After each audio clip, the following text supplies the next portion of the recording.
नमस्कार दोस्तों, मैं दिव्यांशी और एक बार फिर हाजिर हूँ एसबीटी न्यूज की खास खबरों के साथ। पेश है आज 22 अगस्त 2025 शुक्रवार शाम 7:15 बजे राजस्थान की बड़ी खबरें। जयपुर में पंचायत और निकाय चुनाव से जुड़े मामले में हाईकोर्ट की एकल पीठ के आदेश के खिलाफ राज्य सरकार की अपील पर सुनवाई टल गई है। एकल पीठ ने पहले पंचायतों में प्रशासकों को हटाने पर रोक लगाई थी और चुनाव जल्द कराने के निर्देश दिए थे। और अब जस्टिस अवनीश झिंगन की खंडपीठ ने इस मामले को नियमित खंडपीठ के पास भेज दिया है और अगली सुनवाई 25 अगस्त को होगी। राज्य सरकार ने फिलहाल नए बिजली कनेक्शनों में स्मार्ट मीटर लगाने की अनिवार्यता को हटा दिया है और इसके साथ ही खराब और जले हुए मीटर्स की जगह पे अब पुराने मीटर लगाए जा सकेंगे। बिजली वितरण कंपनियों ने स्मार्ट मीटर लगाने की गाइडलाइन में बदलाव करने के आदेश जारी कर दिए हैं और अब नए कनेक्शन और खराब जले हुए मीटर्स को बदलने के लिए अलग अलग नियम लागू होंगे। नई गाइडलाइन के अनुसार जिन इलाकों में स्मार्ट मीटर लगाने का काम चल रहा है या पूरा हो चुका है, वहां नए कनेक्शन और खराब मीटर केवल स्मार्ट मीटर से ही बदले जाएंगे। केंद्र सरकार ने पुराने वाहनों के रजिस्ट्रेशन के नवीनीकरण की फीस में बड़ा बदलाव किया है। सड़क परिवहन और राजमार्ग मंत्रालय ने इस संबंध में नया नोटिफिकेशन जारी कर दिया है। सरकार का कहना है कि इस फैसले का मकसद 15 साल से ज्यादा पुराने वाहनों के इस्तेमाल को सीमित करना और लोगों को समय पर रजिस्ट्रेशन करवाने के लिए प्रोत्साहित करना है। केंद्र सरकार के नए नियमों के मुताबिक किसी भी वाहन का रजिस्ट्रेशन पहली बार से अधिकतम 20 साल तक किया जा सकेगा। यानी वाहन मालिक को 15 साल पूरे होने के बाद दोबारा रजिस्ट्रेशन करवाना होगा और इसके लिए भारी फीस देनी होगी। राजस्थान के सीकर जिले में स्थित विश्व प्रसिद्ध खाटू श्याम जी मंदिर आज शुक्रवार को अचानक हाई अलर्ट पर आ गया। सुबह हाईटेक हथियारों से लैस होकर इमरजेंसी रिस्पांस टीम के कमांडो मंदिर में परिसर में दाखिल हुए और अचानक हुई इस हलचल से स्थानीय निवासियों को सकते में डाल दिया। कुछ देर के लिए अफवाह भी फैल गई कि मंदिर में आतंकी घुस गए हैं और उन्होंने मंदिर समिति के कर्मचारियों को बंधक बना लिया है। हालांकि असलियत में ऐसा कुछ नहीं था। यह एक मॉक ड्रिल थी जिसका उद्देश्य किसी भी आपात स्थिति से निपटने के लिए सुरक्षा व्यवस्थाओं का जायजा लेना था। प्रधानमंत्री नरेंद्र मोदी 22 अगस्त 2025 को बिहार के गया जी पहुंचे। प्रधानमंत्री ने गया जी की पवित्र धरती से भ्रष्टाचार के खिलाफ लाए जा रहे नए कानून पर पहली बार अपना रिएक्शन दिया। उन्होंने कहा कि पहले जेल से फाइल साइन किए जा रहे थे, जेल से अधिकारियों को निर्देश दिए जाते थे, संविधान के तार तार जीते भी नहीं देखे जा सकता था। नए कानून बन जाने के प्रधानमंत्री हो या कोई मंत्री 30 दिन में जमानत नहीं ली तो 31वें दिन कुर्सी छोड़नी पड़ेगी। बता दें कि केंद्र सरकार ने भ्रष्टाचार से निपटने के लिए संसद के मॉनसून सत्र में नया विधेयक लाया है। राजस्थान की भजनलाल सरकार अब राज्य के युवाओं को वैश्विक मंच पर पहचान दिलाने की तैयारी में है। इसी दिशा में एक बड़ा कदम उठाते हुए सरकार ने लैंग्वेज लैब स्थापित करने का फैसला किया है।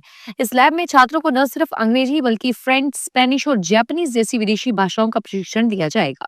इस पहल का उद्देश्य राजस्थान के युवाओं को अंतर्राष्ट्रीय स्तर पर रोजगार और उच्च शिक्षा के लिए तैयार करना है।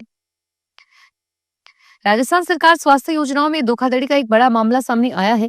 अलवर में एक आरजीएचएस कार्ड धारक के कार्ड से 26,17,233 रुपए के फर्जी इलाज का पता चला है। Rajasthan pensioners association medical store के साथ मिली भगत करके फर्जी दस्तावेज बनाकर आरजीएचएस के तहत दवाई लिखवाई गई।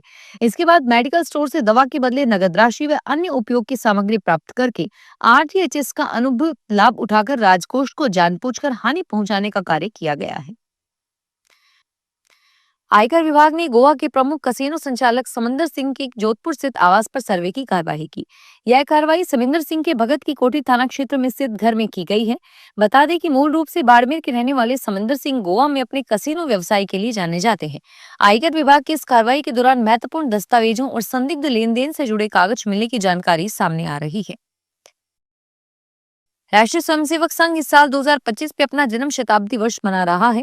जन्म शताब्दी वर्ष पर होने वाले कार्यक्रमों की श्रृंखला विजयदशमी 2 अक्टूबर पर नागपुर में आयोजित होने वाले कार्यक्रम के साथ होगी। इसमें सबसे प्रमुख कार्यक्रम में पूर्व राष्ट्रपति रामनाथ कोविंद मुख्य अतिथि होंगे। आरएसएस प्रमुख मोहन भागवत इस अवसर पर स्वयंसेवकों को संबोधित करेंगे।